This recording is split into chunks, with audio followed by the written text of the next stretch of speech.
Sebenarnya saya tidak mau ngomong soal ini, tapi mau tidak mau saya harus bicara, gitu ya. Dibilang dari majelis Rasulullah belum ada yang bicara, jadi saya bicara. Jadi anak-anakku sekalian, ada seorang ulama besar yang hidup lebih kurang sekitar 1000 tahun yang lalu, yaitu Al-Imam Ahmad bin Isa, atau dikenal dengan Al-Imam Ahmad Al-Muhajir, atau dikenal dengan Al-Muhajir ilallah. Beliau itu lahir sekitar tahun 260 atau 265 Hijrah dan wafat sekitar tahun 345 Hijrah. Kalau sekarang 1445 berarti sudah lebih dari 1000 tahun yang lalu. Akhlak ulama 1000 tahun yang lalu itu jauh dengan orang-orang saat ini. Ibadah mereka, waraknya mereka, zuhudnya mereka, khusyuknya mereka, takutnya mereka sama Allah Subhanahu wa ta'ala itu jauh-jauh dengan apa yang kita alami saat ini di zaman ini, jauh sekali. Al-Imam Ahmad bin Isa itu adalah keturunan keempat dari Al-Imam Ja'far As-Sadiq rahimahullah ta'ala anhu. Ya, jadi Ahmad Al-Muhajir bin Isa Ar-Rumi bin Muhammad Al-Bagir bin Ja'far As-Sadiq. Dan Imam Ahmad Al-Muhajir atau Ahmad bin Isa ini adalah keturunan ke-8 dari Al-Imam Ali bin Abi Talib karramallahu wajhah wa sayyidatuna Fatimah Az-Zahra binti Rasulillah sallallahu alaihi wasallam. Kalau ditarik sampai kepada Nabi Muhammad sallallahu alaihi wasallam, beliau adalah keturunan ke-9, masih dekat dengan Rasulullah sallallahu alaihi wasallam. Beliau hidup 1000 tahun yang lalu. Beliau asalnya tinggal di Basrah dengan segala macam kenikmatan kekayaan. Lalu beliau meninggalkan itu semua untuk dakwah di jalan Allah melalui jalan ribuan kilometer dari Basrah di Irak sampai ke Makkah, ke Madinah dulu, tinggal setahun di Madinah dekat dengan buyut beliau yaitu Nabi Muhammad sallallahu alaihi wasallam. Lalu kemudian beliau ke Mekah, setelah itu untuk haji, lalu melanjutkan perjalanan ribuan kilometer ke Yaman, Dau'an, daerah yang kering jauh dengan Basrah, yang penuh dengan sungai, penuh dengan pohon-pohon, dengan tumbuhan, dengan segala macam. Meninggalkan harta begitu banyak, kebesaran, kekuasaan dan sebagainya yang beliau miliki hanya untuk dakwah di jalan Allah di negeri yang penuh dengan tandus kering, di Hadramut, di Yaman bagian selatan. Al-Imam Ahmad rahimahullahu ta'ala punya anak namanya Sayyidina Ubaidillah bin Ahmad bin Isa. Sayyidina Ubaidillah punya anak namanya Alwi bin Ubaidillah bin Ahmad bin Isa. Sayyidina Ubaidillah ini menurunkan banyak sekali aulia dan ulama. Salah satunya adalah Al-Imam Umar bin Abdurrahman Al-Attas yang ratibnya dibaca hampir di seluruh dunia. Orang membaca Ratibul Akas itu adalah keturunan dari Al-Imam Ahmad Al-Muhajir rahimahullah ta'ala anhu. Kemudian juga ada Al-Imam Abdullah bin Alawi Al-Haddad yang kitabnya Nasaihud Diniyah wal Wasaya Imaniyah, Adab Suluk Al-Murid dipelajari di seluruh pesantren, bukan hanya di Indonesia, sampai ke berbagai negara. Ulama-ulama besar. Kemudian dari para ulama-ulama besar ini, nasabnya diakui oleh juga ulama-ulama besar. Sekali berimam Al-Imam Ibnu Hajar Al-Haytami, ahli fikih, ahli hadith, ahli tazkiyatun nafas, fatwanya dipegang di dalam madhab Imam Syafi'i. yang mensahihkan nasab dari Al-Imam Ubaidillah bin Ahmad Al-Muhajir yang anaknya adalah Alwi. Itu disahihkan nasabnya oleh Imam Ibnu Hajar Al-Haythami, disahihkan juga oleh Al-Hafiz As-Sakhawi. Al-Hafiz As-Sakhawi ini adalah ahli hadis. Kalau kita di sekarang orang dibilang hafiz hadis, paling hafiz berapa hadis? Antum ada yang hafiz 10 hadis, 20 hadis, mungkin 40 hadis. Al-Arba'in An-Nawawi, insyaallah kalau di majelis Rasulullah sudah hafal semua Al-Arba'in An-Nawawi insyaallah. Amin. 40 hadis. Riyadhus Shalihin mungkin antum hafal. Al-Hafiz As-Sakhawi ini hafal lebih dari 100.000 hadis berikut sanad dan matannya di luar kepala. Kalau kita nyebut hadis itu, misalnya Sayyidina Umar ibn al-Khattab, an Umar ibn al-Khattab radhiyallahu an Rasulillah sallallahu alaihi wasallam qala innamal a'mal binniyat. Kita begitu kalau nyebut hadis. Atau an Ibni Abbasin radhiyallahu anhuma an Rasulillah sallallahu alaihi wasallam, ya, Nabi Muhammad sallallahu alaihi wasallam bersabda, dari Ibnu Abbas menyatakan ihfadillah yahfadka, ihfadillah tajid tujahak, dan seterusnya. Itu cara kita ngapal hadis. Kalau ulama-ulama yang disebut hafidz hadis itu membacanya an fulan an fulan an fulan an fulan an fulan an fulan an Rasulillah sallallahu alaihi wasallam. Lebih dari 100.000 hadis berikut sanad dan matannya. Sekaliber itu mensahihkan nasab Ba'alawi. Masih banyak lagi. Kalau dibilang ulama Nusantara siapa? Ada Syekh Ahmad Zaini Dahlan, mufti besar Makkah Al-Mukarramah, disebut sebagai Al-Imam Al-Haramain, gurunya ulama-ulama Nusantara.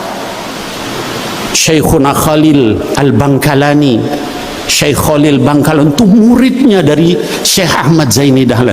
Syekh Nawawi Al-Bantani dari Banten, muridnya Syekh Ahmad Zaini Dahlan. Syekh Mahfud At-Termasi dari Termas, ya, gurunya Hadratus Syekh Hashim Asy'ari, muridnya dari Syekh Ahmad Zaini Dahlan, ya. Syekh Yasin Al-Fadani, ya, itu juga muridnya dari Syekh Ahmad Zaini Dahlan. Itu mensahihkan nasab Ba'alawi. Bahkan gurunya Syekh Ahmad Zaini Dahlan adalah Al-Habib Muhammad bin Hussein Al-Habsyi, mufti Mekah pada saat itu, ulama besar. Kalau kemudian ada yang menafikan nasab itu berarti menganggap semua yang tadi saya sebutkan itu nggak ada artinya. Ulama-ulama itu semuanya tidak benar, semuanya salah, semuanya bahkan menipu. La haula wala quwata illa billahil aliyil azim. Bahkan kuburan para aulia yang ada di sini, yang ada di Tarim, yang ada di Malaysia, itu semua adalah pendusta semua. La haula wala quwata illa billahil aliyil azim. Jadi anak-anakku sekalian, fitnah akhir zaman, ya, ini bukan masalah kecil, ya. Apalagi yang nyebut begitu, ya, itu belajar nasab juga entah di mana, di negeri antah berantah. Tiba-tiba jadi pakar nasab, kemudian menyatakan itu enggak sahih. Bohong. Membohongkan nasab seseorang itu sama dengan mensahihkan orang yang bukan nasabnya. Berarti Sayyidina Ubaidillah itu kemana nasabnya? Kalau dia anak zina, itu keturunannya aulia zina semua. Haula wala quwata illa billahil aliyil azim. Ini bukan masalah sederhana, masalah besar sekali. Keberkahan ilmu, keberkahan kitabnya, keberkahan doa-doanya hilang semua. Saya tidak menyalahkan, silahkan orang mau percaya nggak percaya nggak apa-apa, tapi jangan kemudian terus dikatakan ini pembohong semua. Anda ini siapa dibanding ulama-ulama itu, ya? Nggak apa-apa mau nggak sepakat, ya, silahkan mau meneliti silahkan, nggak ada masalah, ya. Oh Bib, karena akhlaknya nggak sesuai. Kalau akhlaknya nggak sesuai, celak saja akhlaknya. Ya. Oh ini ada Habib ini nggak bener, galil adab, nasihati. Nggak mau tegur, nggak mau marahi. Kalau perlu penjarain. Tapi jangan dinafikan nasabnya. La haula wala quwwata illa billah. Lagian cuman berdasarkan satu kitab, ya, kitab gacoannya ini, yang nggak ada di situ, dinafikan. Haula wala quwwata illa billah. Saya ini punya anak 5, belum saya tulis di Robito Halawiyah, apa namanya, nasabnya itu belum saya tulis. Tiba-tiba ada orang bilang, Bib, itu bukan anak Habib itu. Gimana kira-kira? Hanya karena saya nggak nulis, dan saya nggak nulis bukan karena nggak mau nulis. Saya berharap anak-anak saya bercermin dengan akhlak Sayyidina Muhammad dulu Sallallahu Alaihi Wasallam, daripada dia bawa buku-buku nasab. Nanti kalau udah akhlaknya bagus, ini kira-kira pantas, baru dia kemudian dengan berat hati membawa nasab itu. Kenapa? Karena takut ini nanti nama Nabi Muhammad yang kebawa Sallallahu Alaihi Wasallam. Gimana kalau kita nggak benar, kalau kita ngaco, kalau kita salah, kalau kita maksiat, kalau kita mungkarat. Jadi nggak apa-apa kalau misalnya dikatakan nih banyak Habib yang galil adab, atau yang nggak benar, atau yang ini, nggak apa-apa. Memang jangankan keturunan Rasulullah Sallallahu Alaihi Wasallam, pamannya sendiri masuk neraka, Abu Lahab. Tabbat yada abi lahabi wa tab. Allah yang bilang kalau nggak benar masuk neraka, ya. Nah apalagi keturunannya, pamannya sendiri, kalau nggak benar masuk neraka, ya. Jadi jangan, ya Allah, ngeri gitu ya. Dunia saat ini nih, la haula wala quwwata illa billah, ya.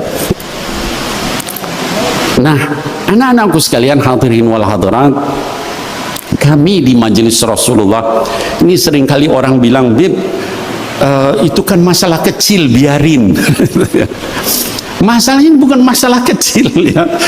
Masalah kehormatan ulama-ulama besar, ya, yang diremehkan, dilecehkan, ya. Majelis kita, majelis Rasulullah ini ngajarin akhlak, adab dengan baik-baik. Kiai Syamsul ini ulama kita di PWNU itu susah payah ngajak orang supaya berakhlak baik. Tapi mereka ini, haula ini, ngajarin orang untuk benci, gitu ya, nyaci maki orang lain. La haula wala quwwata illa billah. Saya ini anak-anakku sekalian, alhamdulillah dengan izin Allah, sampai umur saya sekarang 57 tahun, hampir 60. Saya rasanya belum pernah nyaci maki orang dengan nama binatang. Tapi sekarang di Instagram saya, di Facebook saya, orang menyatakan, hei keturunan anjing, hei keturunan babi, kata begitu. La haula wala quwwata illa billah. Saya sih tidak masalah dibegitukan, alhamdulillah. Apa taghfir adzunub tarfa' derajat, ya.